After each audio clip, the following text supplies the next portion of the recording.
Amin. Ve salatu ve selamu ala seyyidina ve nebiyyina Ebil Kasım'il Mustafa Muhammed ve alihi tayyibine tahirin ve ashabihil muntecebin. Bizim konumuz ulûm-i hakiki ve ulûm-i itibari hakkındaydı. Dün ulûm-i hakikiden Allame'nin kastettiği anlam nedir ve itibari ulumdan maksadı ne olduğunu açıkladık. Genel anlamda ulûm-i hakiki mefahim-i mahuvidir. Mefahim-i mahuvinin özellikleri de mefahim-i mahuvinin temel niteliği, özelliği hem zihinde mevcuttur ve hem de dışarıda varlıkları söz konusudur. Ve dolayısıyla bunlara hakiki deniliyor. Yani hem zihinde mefahim söz konusudur. O zihindeki mefahimlere dışarıda takabül edecek müstakil varlıkları söz konusudur. Mahiyetlerin hepsi öyledir. Taş gibi, ağaç gibi, su gibi, yer gibi, gök gibi, onlar hepsi mefahim-i mahuvidir. Mefahim-i itibari de iki kısımdır. Ya felsefidir ya mantıkidir. Felsefi olan mefhumlar sadece vücutları dışarıdadır ama o vücutlarının kendisi hakikatleri dışarıda olmaları müstakil değildir. Belki mahuvi niteliğinde olan varlıklar arasında mevcuttur. İllet gibi, ma'lul gibi, vücut gibi, vücudun temel özellikleri kesret gibi, vahdet gibi, bunlar da mefahim-i felsefidir. Mümkün gibi. Mefahim-i mantıki de demişti ki vücutları zihnidir. Dışarıda hakikatleri söz konusu değildir. Mefahim-i mahvilerin özellikleri olarak zikrediliyor. Külli gibi, no gibi, cins gibi, fasıl gibi. Onlar da mefahim-i mantıkidir. Bu iki kısma hem sanevi deniliyor. Sanevi denilmesinin sebebi de mefahim-i mahuviden sonra geldikleri içindir. İlk önce mefahim-i mahuvi şekilleniyor. Mefahim-i mahuviye evveli deniliyor. Mefahim-i itibariye de felsefi ve mantıkiye de sanevi deniliyor.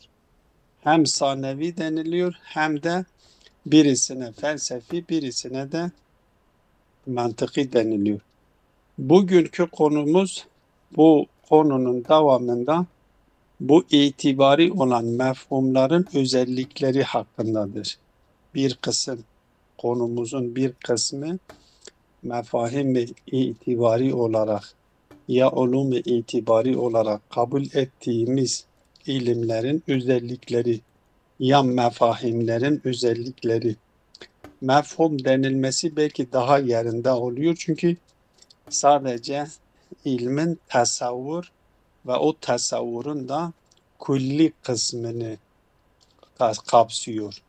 Diğer ne tasdiki kapsıyor ne de cüz'i ve hayali olanları kapsıyor. Mefahim-i küllidir. Bu mefahim-i küllinin itibari olarak felsefi ve mantıki olarak kabul ettiğimiz bu mefhumların özellikleri nelerdir? Allame Tabatabai burada 3 tane özellik zikrediyor. Birinci özellik şudur. Eğer bir mefhum hem Zat-ı Bari Teala için kullanılıyor hem de mümkün olan varlıklar için kullanılıyorsa o mefhum mefhum-i hakiki olamıyor. Mefhum-i itibaridir. Zira Zat-ı Bari Teala'nın mahiyeti söz konusu değildir. Zat-ı Bari Teala'nın mahiyeti söz konusu olmadığı için eğer mümkün olan varlıklar için bir mefhum kullanılıyorsa o mefhum mümkün olan varlık için kullanıldığı için mahiyeti olması gerekiyor. Zat-ı Bari Teala için de kullanılıyorsa o zaman onun da mahiyeti olmasını gerektiriyor. Oysa Zat-ı Bari Teala'nın mahiyeti söz konusu değildir. Dolayısıyla eğer bir mefhum hem mümkün olan varlıklar için istifade edilebiliyorsa hem Zat-ı Bari Teala için kullanılıyorsa, mesela hayat gibi. Hayat, ilim, bunlar mefahimi mahuvi değildir. Çünkü ilmin dışarıda müstakil bir hakikati de söz konusu değildir. Kudret aynı şekilde, hayat aynı şekilde. Hem Zat-ı Bari Teala için kullanılıyor, hem mümkün olan varlıklar için kullanılıyor. Dolayısıyla bu mefhumlar mefahim-i mahuvi cinsinden olamıyor. Çünkü mefahim-i mahuvinin temel özelliği budur ki dışarıda mahiyeti olması gerekiyor. Eğer dışarıda mahiyette burada ma yukalu fi cevabi mahuve de denilebiliyor. Haddi ademiye şey, yani bir varlığın varlık sınırlarının olduğu yerden başlanması. Onun için haddi ademi diyor. Bir vücut kısmı vardır. Vücudunun kapsamış olduğu bir alan vardır. O kapsamış olduğu alanın bitiş noktasından başlayıp gidiyor. Onun için haddi ademi deniliyor bunlara. Zat-ı Bari Teala'nın ne ma yukalu fi cevabi mahu şeklinde, yani mahuve nedir Zat-ı Bari Teala denilmez. Çünkü onun hakkında mahuve denildiği zaman onu sınırlandıracak, onu nitelendirecek bir şey söz konusu değildir. Ancak vaciptir diyebiliriz. Vacip de ne olduğu belli. Yani şey olarak vücudu zatından olmayan, vücudu zorunlu olan varlık. Artık bu varlığın hakikati, mahiyeti nasıldır kimse bilmiyor. Dolayısıyla yani mahuve sorusunun karşısında cevabı net değildir. Dolayısıyla yahut da mahuve ya haddi ademidir. Haddi ademi de söylemiştik. Haddi ademi sınırlı olan varlıklar için, mahdut olan varlıklar için söz konusudur. Dolayısıyla eğer bir mefhum hem vacip için kullanılıyorsa hem de mümkün için istifade ediliyorsa o mefhumu itibaridir, hakiki değildir. Bu birinci özellik. İkinci özellik de diyor ki mefahim-i mahuvinin temel özelliklerinden bir tanesi de ecnas-ı aliye, mekulat-ı eşirde işaret ettiğimiz 10 tane mekule vardı. Bir tanesi cevher idi, 9 tanesi de erez idi. Onlara aynı zamanda ecnas-ı aliye deniliyor.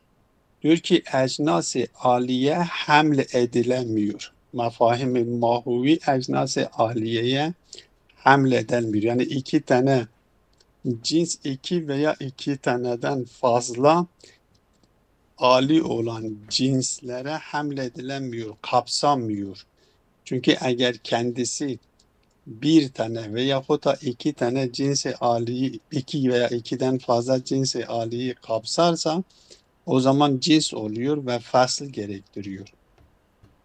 Dolayısıyla mefahim-i mahuviye diyor ki ecnas-ı aliye için kullanılmıyor.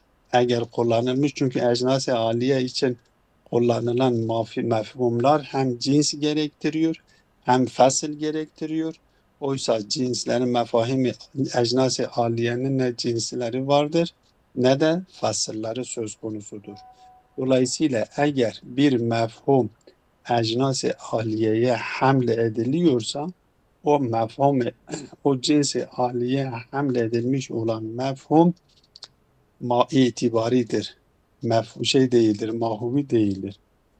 Ve üçüncü özellik de mefhumların Bu mefahim-i itibarinin özelliklerinden üçüncüsü de tariflerde, hakiki tariflerde bunlar kullanılmıyor. Çünkü hakiki tarifi haddidir. Tarifi haddide ise mahiyet, nitelikli olan mefhumlar getirilmesi gerekiyor. Tarif edilen muarrefin haddini, sınırını belirleyen mefhumlar. Tariflerde genelde zikredilen mefhumlar mefahim-i mahuvidir. Mefahim-i itibari değildir. Bu üç tane özelliğe burada işaret ediyor ve ondan sonra itibari kelime, itibari sözcüğünün manalarına işaret ediyor. Biz o manalara geçmeden önce bunu tatbik edelim. Ondan sonra o ikinci konuya geçelim. Diyor ki ve mimma takaddeme yazharu evvelen enne ma kana minel mefahimi mahmulen alel vacibi.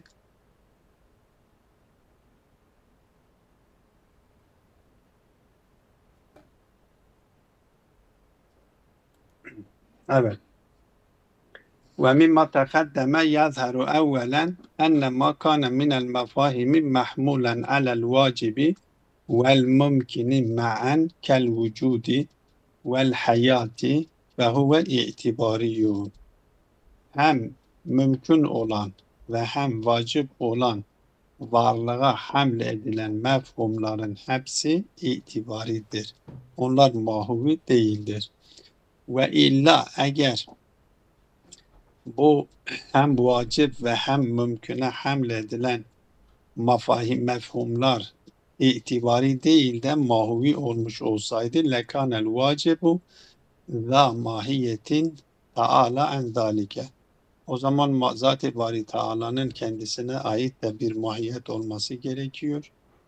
Ve oysa ki Zat-ı Bari Teala mahiyetten beridir. Teala en zalike. Zat-ı Bari Teala'nın mahiyeti söz konusu değildir. Ve thaniyen ki bunu işaret etmişti ki ma yukalu fi cevabi ma huve şeklinde isterse alalım. Mahiyet mefahim-i mahuviyi isterse haddi ademi olarak alalım. Fark etmiyor. Zat-ı Bari Teala'ya eğer mahuvi nitelikli olan bir mahiyet, bir mefhum hamil edilmiş olsa o zaman Zat-ı Bari Teala'nın da bir mahiyetinin olmasının gerekliliğini gerektiriyor. Oysa Zat-ı Bari Teala'nın böyle bir şeyi bir mahiyeti söz konusu değildir. Ve thaniyen enne ma kana minha mahmulen ala ezyed min mekuletin vahidetin kel hareketi fehuve itibariyun. O ecnas-ı aliye de dediğimiz gibi 10 tane cinsi ali vardır. Birisi cevherdir, 9 tanesi de arezdir. Bunlara bu bir tane mekuleden fazla bir mekulelere hamle edilen mahiyetler de mesela hareket gibi. Şimdi biz dedik hareket hem kemde söz konusudur, hem keyfte söz konusudur, hem eynde söz konusudur, hem vezde ve hem de cevherde hareket söz konusudur. Hareket hepsine hamle edilebiliyor. Es-suretu mutaharrikun diyebiliriz. Surette cevheri surette hareket söz konusu olabiliyor. Cevher mekulesine hareket hamle edildiği gibi kem, keyf, vez, eyne de hamle edilebiliyor. Bu mefhum işte 2 taneden fazladır. Eğer 2 tane mekuleyi kapsayacak şekilde 2 tane mekuleye hamle edilebiliyorsa ya 2 tane mekuleden daha fazla mekulelere bir mefhum hamle ediliyorsa o mefhum itibaridir. Kesinlikle mahuvi değildir. Neden? Diyor ve illa eğer o mefhum itibari değil de mahuvi olursa kâne mücennesen bi cinseyni feeziye. O zaman iki cins olacak ya da daha fazla cins olacak. Oysa biz bunlara söylemiştik, bunlar için söylemiştik ki cinsi aliye bunların fevkinde, bunlardan daha geniş, bunlardan daha kapsamlı bir mefhum söz konusu değildir. Daha önce bunu söylemiştik. Eğer biz buna hamle ettiğimiz mefhum-i mahuvi ise o zaman onların fevkinde bir cins daha olmuş oluyor. Cins olduğu zaman asıl da gerektiriyor. Oysa ecnas-ı aliyenin ne cinsi vardır ne de faslı söz konusudur. Dolayısıyla eğer bu ecnas-ı aliyeye bir mefhum hamle ediliyorsa hareket gibi, bu mefhum itibaridir, mefhum hakiki değildir.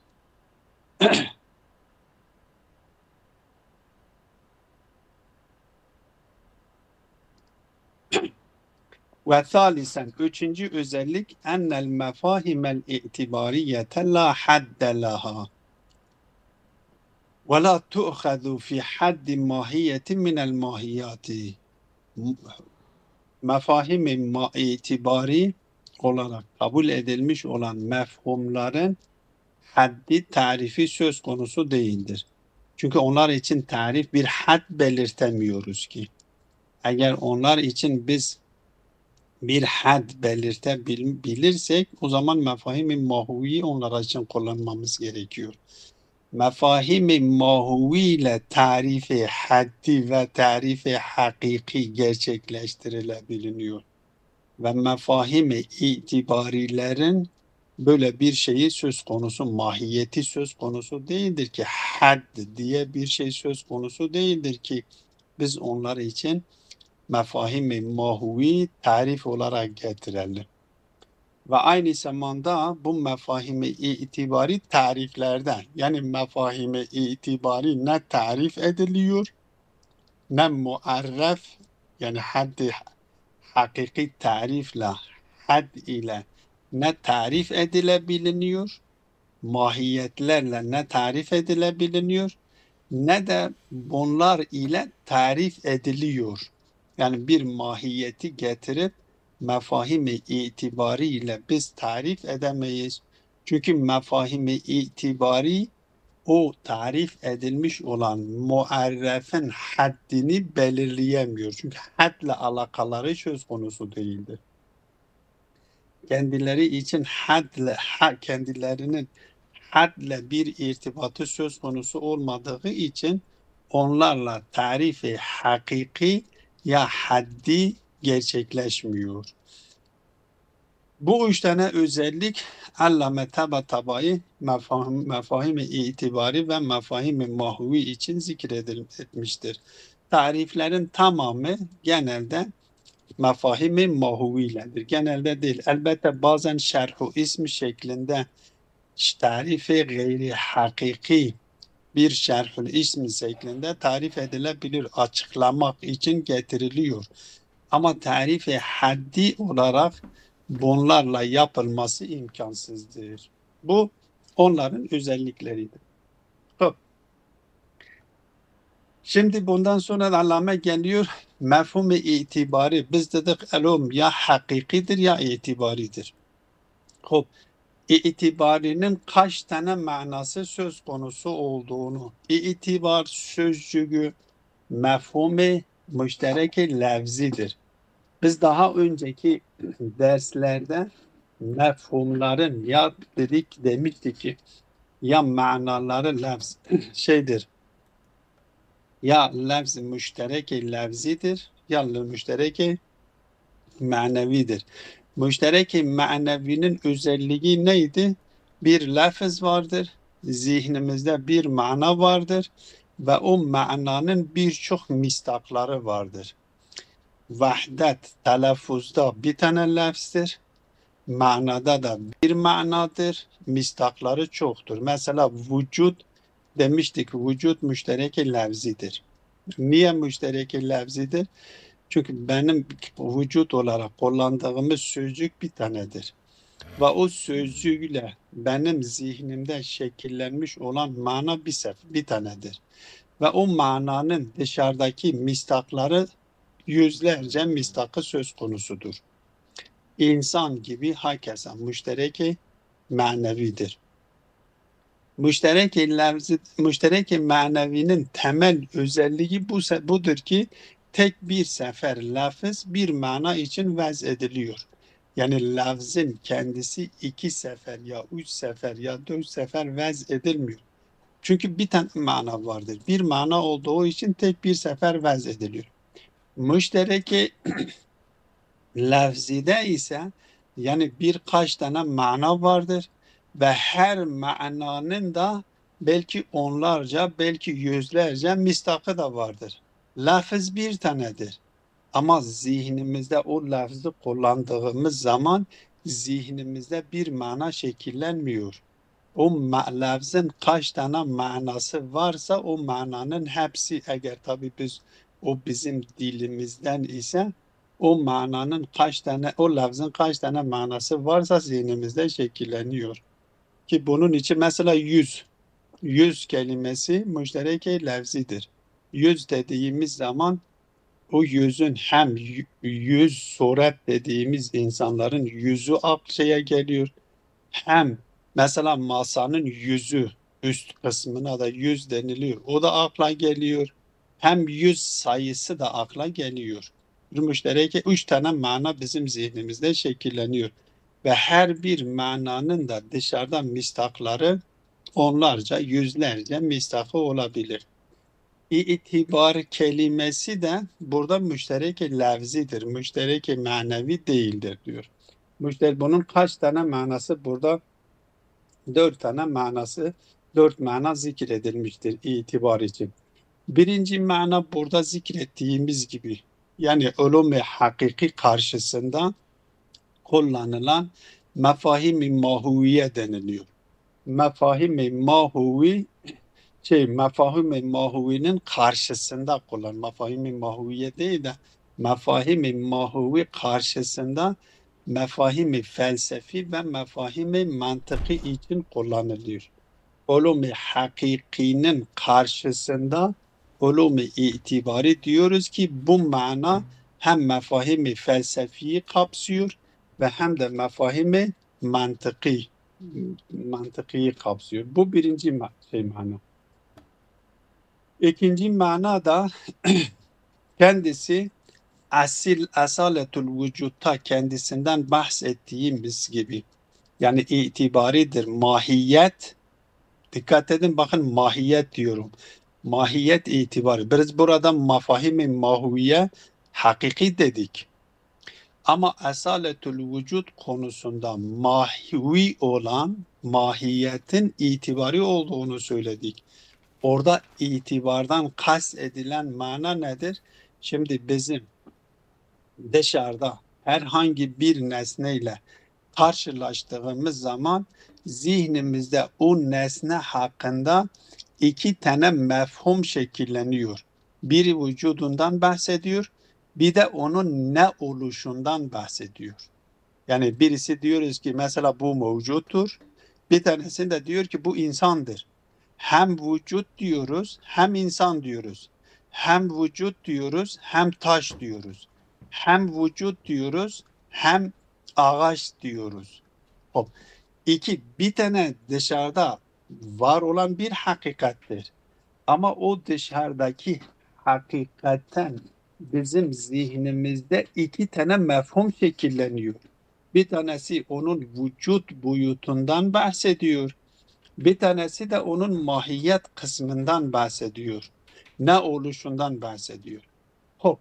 O dışarıdaki, yani asaletül vücutta biz asaletül vücut veya mahiyet konusunda biz şunu işlemiştik. Demiştik ki o dışarıdaki olan nesne asaleten ve evvelen ve bizzat bu mefhumlardan hangisinin mistaki ise o asıldır ve bir tebe ve saniyen hangisinin mistaki oluyorsa buna da itibari diyoruz. Hop. Asaletül vücut ne diyor? Diyor dışarıdaki o hakikat asaleten evvelen ve bizzat vücudun mistakıdır. Vücut mefhumunun mistakıdır. Ve ikinci mertebede bir tebe olarak şeyin mefhumun insan oluyor. İnsan ikincildir. Vücut birincildir. İnsan oluşu ikincildir. Vücut oluşu birincildir. Ağaç oluşu ikincildir. Vücut birincildir. Taş oluşu ikincildir. Öyleyse buradaki itibar yani ikincil bir tebe şeklinde mana ediliyor. Bu ikinci mana. Üçüncü mana da diyor ki itibari dediğimiz zaman yani dışarıda onu karşılayacak herhangi bir hakikat söz konusu değildir. Onun dışarıdaki onu kullandığımız mefhumun karşı mesela diyelim dört kanatlı insan. Dört kanatlı insanı biz zihnimize tasavvur ettik. Zihnimizde biz onu itibar ettik. Dışarıda dört kanatlı insanı karşılayacak mabihiza diyorlar. Onun karşına ona tekabül edecek herhangi bir hakikat söz konusu değildir. Öyleyse bir mefhum bu mefhumu itibaridir. İtibari demek yani dışarıda onu karşılayacak herhangi bir hakikat, bir gerçeklik söz konusu değildir. Hatta zihnimizde de bazen onu karşılayacak bir hakikat söz konusu değildir. Sadece bir mefhum olarak zihnimizde tasavvur etmişiz dört kanatlı insan. Bir de üçüncü mana budur. Dördüncü mana da bu dördüncü mana önemlidir. Bu sosyal hayatta insanların işlerinin düzgün gitmesi için insanların sosyal hayattaki yaşamlarını düzgün gitmesi için insanlar tarafından ceal edilmiş, insanlar tarafından öğretilmiş, itibar edilmiş kavramlardır ki bu da mesela dışarıda bir şeye benzetilerek bunlar elde ediliyor. Mesela farz edelim biz birisine reis diyoruz, birisine müdür diyoruz. Müdür kelimesi, reis dışarıda farz edelim mesela diyelim ki reis Cumhurbaşkanına biz reis diyoruz. Ya padişah mesela diyoruz. Buna aslında dışarıdaki o insandır. Farz edelim bugün Cumhurbaşkanı nedir? Recep Tayyip Erdoğan'dır. O dışarıda Recep Tayyip Erdoğan'dır.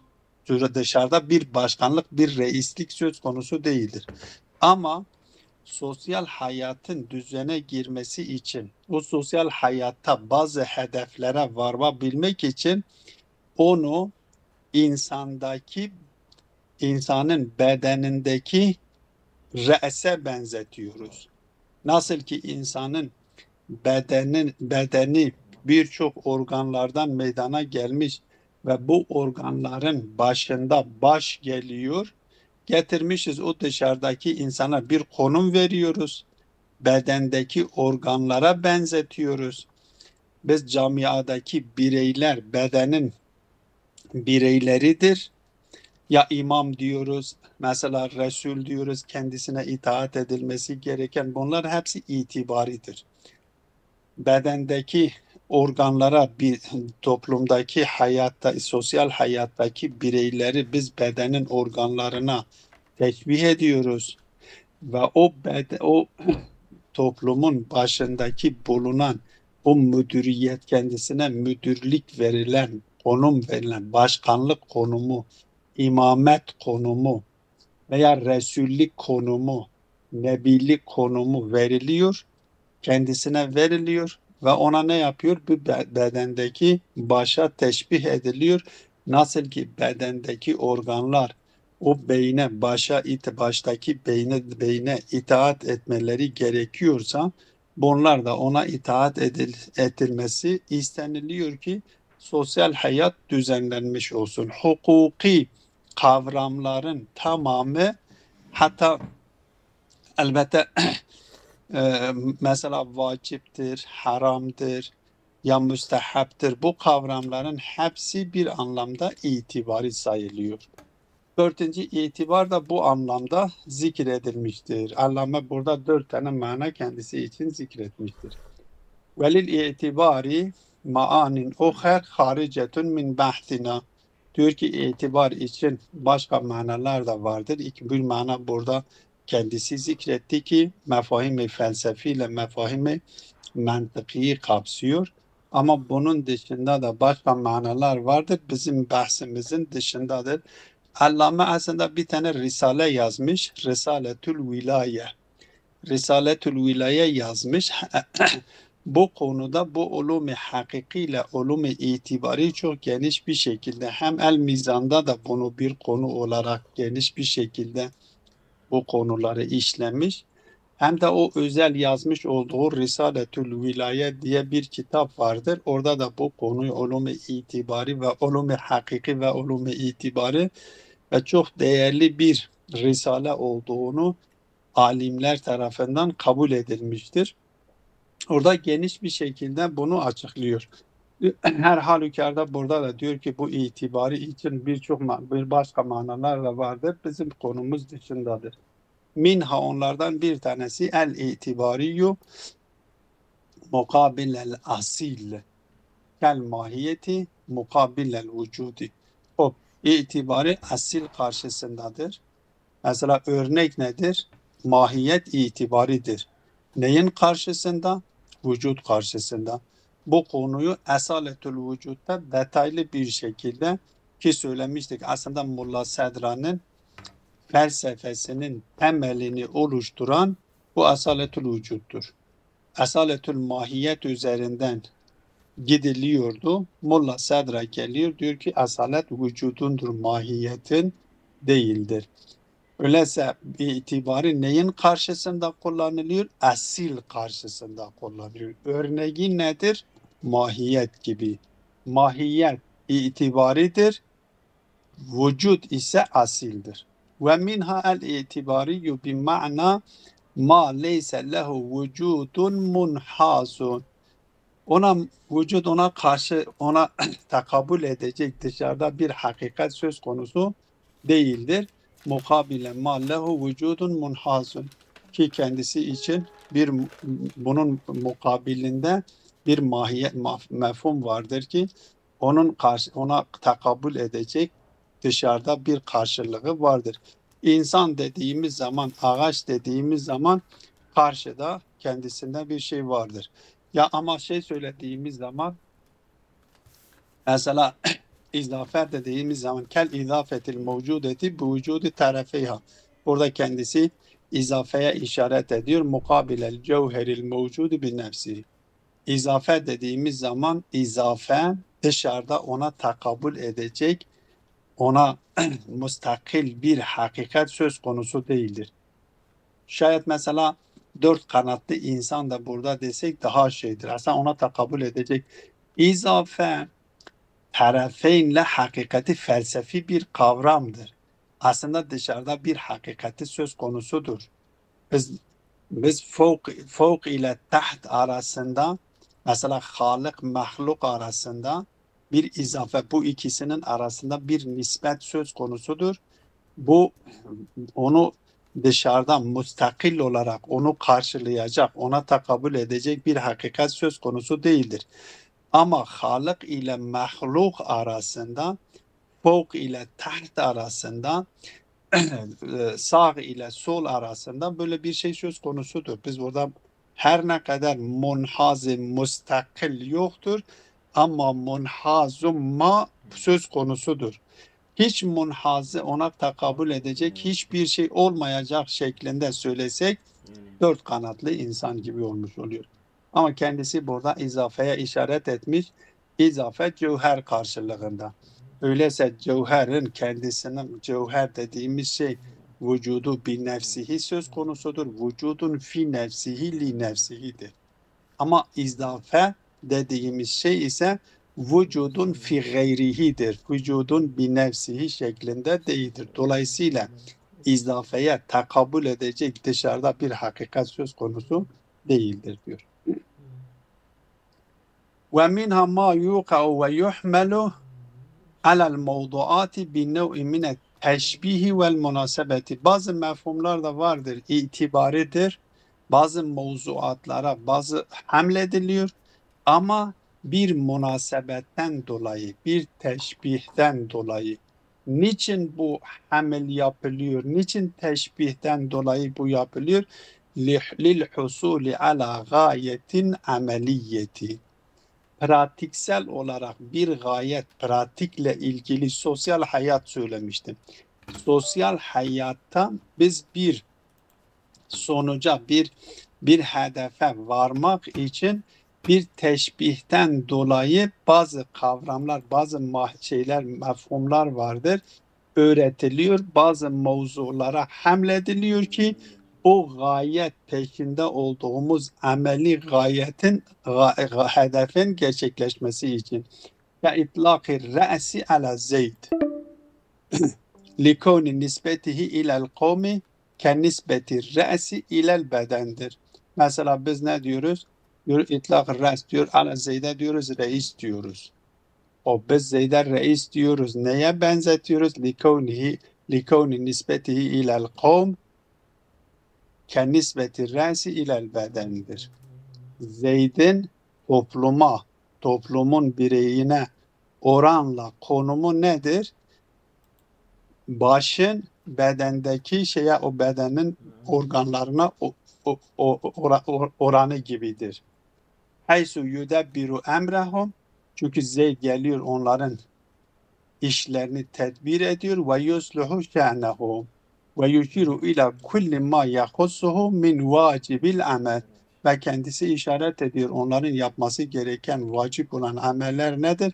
Yani onların hayatlarını tanzim ediyor, onların hayatını tedbir ediyor, müdüriyet yapıyor ve bundan dolayı re'se, bedendeki başa benzetilmiştir ve kendisine re's denilmiştir. Bu mefhumu itibaridir ama bir benzetme, bir ameli bir hedefe varmak için başa benzeterek bu yapılmıştır, bu öğretilmiştir bu kavram, ama bu kavram itibaridir. Yani biz Zeyd'e eğer reis diyor isek itibar etmişiz. Bu da bir diğer manadır. Böylelikle burada biz sonuç itibariyle iki tane nokta. Bir, biz mefhumların, söylemiş olduğumuz mefhumların özelliklerinin, üç tane mefhum söz konusudur. Mefahim-i mahuvidir ki bunlara ulûm-i hakiki deniliyor. Mefahim-i felsefi ve mantıkidir. Bunlara itibari deniliyor. Onların özelliklerini zikrettik ve son olarak itibari dediğimiz zaman itibari bir mefhum-i müşterek-i levzidir, müşterek-i manevi değildir. Onun farklı manaları söz konusudur ki burada 4 tanesine, yani o zikrettiğimiz hakikinin karşısındaki itibarla beraber 4 tane manaya işaret etmiş oldu. Ve sallallahu ala Muhammedin ve alihi teyyibine tahir.